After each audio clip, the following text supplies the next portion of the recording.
வைத்தியர் அர்ஜுனா அவர்களுடைய அணியின் சார்பாக உள்ளூராட்சி தேர்தலில் பல வேட்பாளர்கள் களத்தில் இறங்குவதற்கான முயற்சிகளை எடுத்தார்கள். அதற்கான வேட்பு மனுக்கள் அவர்கள் தாக்கல் செய்தார்கள்.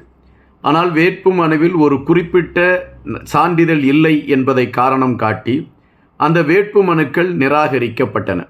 ஆனால் இதற்கான தகவல்கள் எங்களுக்கு முன்கூட்டியே கொடுக்கப்படவில்லை. இந்த சான்றிதழ் இதில் இணைக்கப்பட வேண்டும் என்கின்ற செய்தி எங்களுக்கு சொல்லப்படவில்லை. எனவே இந்த வேட்புமனு நிராகரிப்பது என்பது ஏற்றுக்கொள்ள முடியாது என்கின்ற கோணத்தில் பலர் கொதித்தெழுந்தார்கள். குறிப்பாக ஊசி சின்னத்தில் நின்ற வைத்தியர் அர்ஜுனா அவர்களுடைய அணியை சார்ந்த பலருடைய வேட்புமனுக்கள் தேர்தல் ஆணையத்தினால் அவை நிராகரிக்கப்பட்டன. அதற்கு அவர்கள் சொன்ன காரணங்களும் விசித்திரமான ஒரு காரணமாகவே இருந்தது. ஆனால் தமிழரசு கட்சியை சார்ந்தவர்களோ அல்லது ஆண்டு கொண்டிருக்கக்கூடிய அனுரா கட்சியை சார்ந்தவர்களுக்கோ எந்த விதமான வேட்புமனு நிராகரிப்பும் அங்கு கடைபிடிக்கப்படவில்லை. அவர்கள் அனைவருமே தெளிவாக தங்களுடைய வேட்புமனுக்களை தாக்கல் செய்தார்கள் என்கின்ற பதிவு சொல்லப்படுகின்றன. ஆனால் வைத்தியர் அர்ஜுனா அவர்களுடைய சார்ந்தவர்களுடைய வேட்புமனுக்கள் மட்டும்தான் நிராகரிக்கப்பட்டது. இது வைத்தியர் அர்ஜுனா அணியினரை சார்ந்தவர்களை மிக கோபத்திலும் மிக கொந்தளிக்கவும் வைத்தது. திட்டமிட்டு வைத்தியர் அர்ஜுனா அவர்களுடைய வளர்ச்சியை பொறுக்க முடியாமல் அவர் தேர்தல் களத்தில் அவரை சார்ந்தவர்கள் நின்றால் பெருவாரியாக வெற்றி பெற்று விடுவார்களோ என்கின்ற ஐயப்பாட்டின் வெளிப்பாடாக திட்டமிட்டு இந்த வேட்பு மனுக்கள் நிராகரிக்கப்பட்டது என்கின்ற கொந்தளிப்பு எழும்பின.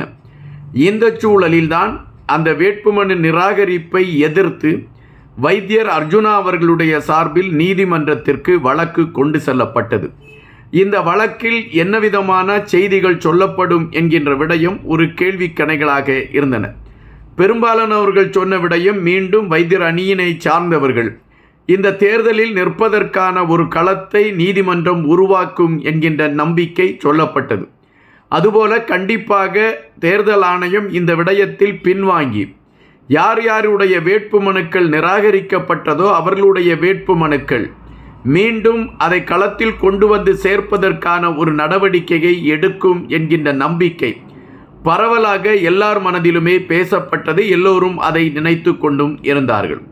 தற்பொழுது நீதிமன்றத்தின் சார்பில் சில கருத்துகள் அல்லது ஒரு உத்தரவு இந்த வழக்கை மையப்படுத்தி எடுத்து வைக்கப்பட்டிருக்கின்றன. அந்த உத்தரவில் என்ன விடயங்கள் சொல்லி இருக்கிறார்கள், எதை அவர்கள் முன்னிலைப்படுத்தி இருக்கின்றார்கள், இது வைத்தியர் அணிக்கு மிகப்பெரிய பின்னடைவா அல்லது அரசு சார்ந்தவர்கள் தவறு இழைத்திருக்கிறார்கள் என்பதை நீதிமன்றம் சுட்டி காட்டியிருக்கிறதா? இதுதான் இன்று ஒரு பிரதான களத்தில் வந்து நிற்கின்றன. எங்களுடைய இந்த வலையொலியை பகிர்ந்தளிக்காத தோழர்கள் பகிர்ந்தளியுங்கள். நாங்கள் வெளியிடக்கூடிய காணொளிகள் உங்களை வந்து அடைவதற்கான ஒரு களத்தை எட்டும். எங்களுடைய வலையொலி பெப்பர் அண்ட் சால்ட் நியூஸ் என்கின்ற பெயரில் இயங்கிக் கொண்டிருக்கின்றது. எனவே நீங்கள் பகிர்ந்தளியுங்கள். வைத்தியர் அர்ஜுனா அவர்களை பொறுத்தமட்டில் அவரிடம் மிகப்பெரிய ஒரு தேடல் இருந்தன. நாடாளுமன்ற தேர்தலில் போட்டியிட வேண்டும் என்கின்ற நிலைப்பாட்டை அவர் எடுத்த பொழுதும் அவருடைய தொலைநோக்கு ஒரு சிந்தனையாக இருந்தது மாகாண தேர்தலை மையப்படுத்திய ஒரு களம்தான். மாகாண தேர்தலில் இளைஞர்களை முன்னிலைப்படுத்திய ஒரு மாற்று அரசியலை கட்டமைத்து விட்டால் அது சார்ந்த களங்கள் ஒரு தெளிவான பாதையை நோக்கி செல்லும், அது ஒரு மாற்றத்தை உருவாக்கும் என்கின்ற நம்பிக்கையில் வைத்தியர் அர்ஜுனா அவர்கள் மாகாண தேர்தலை மையப்படுத்திய களத்தை எடுத்து கொண்டிருந்தார். அதனால்தான் அவர் நாடாளுமன்றத்தில் மகளிர் தினத்தை முன்னிட்டு கருத்துகள் பேசிய பொழுது கூட மகளிர் சார்ந்த பல விடயங்களை எடுத்து வைத்துவிட்டு ஒரு மகளிருக்கு என்னுடைய நாடாளுமன்ற உறுப்பினர் பதவியை விட்டு கொடுத்துவிட்டு நான் மாகாண தேர்தலை மையப்படுத்திய களத்தை எடுத்துக்கொண்டு பயணிப்பேன் என்று அறிவித்திருந்தார். இந்த சூழலில் உள்ளூராட்சி தேர்தலை அறிவித்தது அரசு. இந்த உள்ளூராட்சி தேர்தல் அதற்கான ஒரு வழிகோலாக அமையலாம். இதிலே நாம் போட்டியிடுகின்ற இந்த களம் மாகாண தேர்தலை மையப்படுத்திய களத்திற்கு ஒரு வழிப்பாதையாக அமையலாம் என்று கணக்கிட்ட வைத்தியர் அணியினர் அதற்காக அவர்கள் வேகம் கொள்ளத் தொடங்கினார்கள். தங்கள் அணியை சார்ந்த பலரை அவர்கள் தேடி எடுத்தார்கள். அவர்கள் புது அனுபவம் என்கின்ற காரணத்தினால் அவர்களால் ஒரு குறிப்பிட்ட நேரத்தில் அனைத்து வேட்பாளர்களையும் திரட்ட முடியவில்லை. ஆயினும் முடிந்த அளவிற்கு அனைத்து பகுதிகளிலும் வேட்பாளர்கள் நிறுத்தப்பட வேண்டும் என்கின்ற நிலைப்பாடை எடுத்துக்கொண்டு அவர்கள் வேகம் கட்டினார்கள். அதற்கு 5000 ரூபாய் முன்தொகை பணம் கட்ட வேண்டும் என்பது அரசு சார்பில் நிர்ணயிக்கப்பட்ட தொகையாக இருந்தது. இந்த 5000 முன்பணத்தை கட்டுவதற்கான வசதிகள் அற்ற பலர் வைத்தியர் அர்ஜுனா அவர்களுடைய அணியிலே வேட்பாளர்களாக இருந்தார்கள். எனவே அவர்களுக்கான பணத்தையும் வைத்தியர் அர்ஜுனா கட்ட வேண்டிய ஒரு இக்கட்டான சூழல் ஏற்பட்டது. எனவே அதற்கான களங்களை எடுத்துக்கொண்டு அதற்கான பணங்களை திரட்டக்கூடிய ஒரு களத்தை கையில் எடுத்துக்கொண்டு வைத்தியர் அர்ஜுனாவுடைய செயல்பாடுகள் உருவான. இதில் அவர் ஒருவர் மட்டுமே பல இடங்களுக்கு சென்று வேட்பாளரை தேர்வு செய்வதும் அவர்களுக்கான நிதியை அளிப்பதும் என்ற பல விடயங்களை அவர் கையில் எடுத்தார்.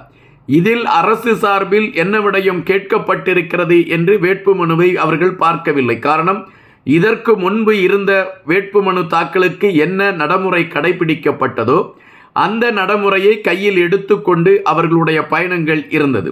ஆனால் அரசு 3 மாதத்திற்கு முன்புதான் இன்னொரு சான்றிதழும் இணைக்கப்பட வேண்டும் என்கின்ற கருத்தை அழுத்தமாக பதிவிட்டிருக்கிறது. இதை வைத்தியர் அர்ஜுனா அவர்களுடைய அணியை சார்ந்தவர்கள் அதை அவர்கள் ஒரு சரியான கோணத்தில் கவனிக்காமல் விட்டுவிட்டார்கள். வேட்புமனு தாக்கல் செய்த பின்பு அந்த வேட்புமனு தாக்கல் பரிசீலனைக்கு ஏற்றுக்கொள்ளப்படுகிறது. பரிசீலனைக்கு ஏற்றுக்கொள்ளப்பட்டு வேட்புமனு தாக்கல் யார் யாருடைய வேட்புமனு தாக்கல் ஏற்றுக்கொள்ளப்படுகிறது, யார் யாருடைய வேட்புமனு தாக்கல் நிராகரிக்கப்படுகிறது என்பதை அந்த தேர்தல் ஆணையத்தை சார்ந்த அதிகாரிகள் அறிவிப்பதற்கு முனைப்பு காட்டுகிறார்கள். அப்படி முனைப்பு காட்டுகின்ற பொழுது அவர்கள் எடுத்து வாசித்த அந்த வேட்பாளர் பட்டியலில் பெரும்பாலும் ஊசி சின்னத்தில் வைத்தியர் அர்ஜுனா அவர்களால் நிறுத்தப்பட்ட வேட்பாளர்கள் புறந்தள்ளப்பட்டிருந்தார்கள் அல்லது அவர்களுடைய வேட்பு மனுக்கள் நிராகரிக்கப்பட்டிருந்தது. இது பெரும் ஒரு அதிர்ச்சியை கொடுத்தது. வைத்தியர் அர்ஜுனா அவர்கள் இந்த களம் தனக்கு ஒரு தேவையான களம் என்று நிற்கக்கூடிய சூழலில் தன்னை சுற்றி இருக்கக்கூடிய அனைத்து வீரர்களும் வீழ்த்தப்பட்டு கொண்டிருக்கிறார்கள் சூழ்ச்சியால் என்கின்ற செய்தி வருகின்ற பொழுது அதை அவர் எப்படி ஏற்றுக்கொள்வது என்று தெரியாத ஒரு நிலையில்தான் இருந்திருப்பார். ஆனால் அதன் பின்பு இது அரசு சார்ந்தவர்கள் திட்டமிட்டு வைத்தியர் அர்ஜுனாவிற்கு எதிராக நடத்தி கொண்டிருக்கக்கூடிய செயல்பாடு என்கின்ற விமர்சனங்கள் எழும்ப ஆரம்பித்தன. எனவே இந்த வேட்புமனு நிராகரிப்பை எதிர்த்து நீதிமன்றத்திற்கு செல்வதற்கு வைத்தியர் அர்ஜுனாவுடைய அணி தயாரானது. அதன் அடிப்படையில் அவர்கள் நீதிமன்றத்தில் வழக்கை தொடுத்தார்கள்.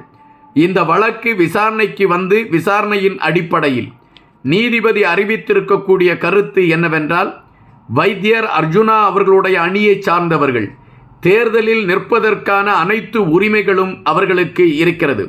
அவர்களை புறக்கணிப்பது என்பது தேர்தல் ஜனநாயகத்திற்கு எதிரான ஒரு களம் என்கின்ற அடிப்படையில் நீதிமன்றம் கருத்தை பதிவிட்டிருக்கிறது. இப்பொழுது வைத்தியர் அர்ஜுனாவுடைய கொடி மீண்டும் பறக்கக்கூடிய ஒரு களத்தை எட்டி இருக்கிறது என்ற செய்திகள் வந்த வண்ணம் இருக்கின்றன. காத்திருப்போம். இன்னும் பல செய்திகளோடு உங்களை சந்திக்கின்றேன். நன்றியுடன் இன்பா.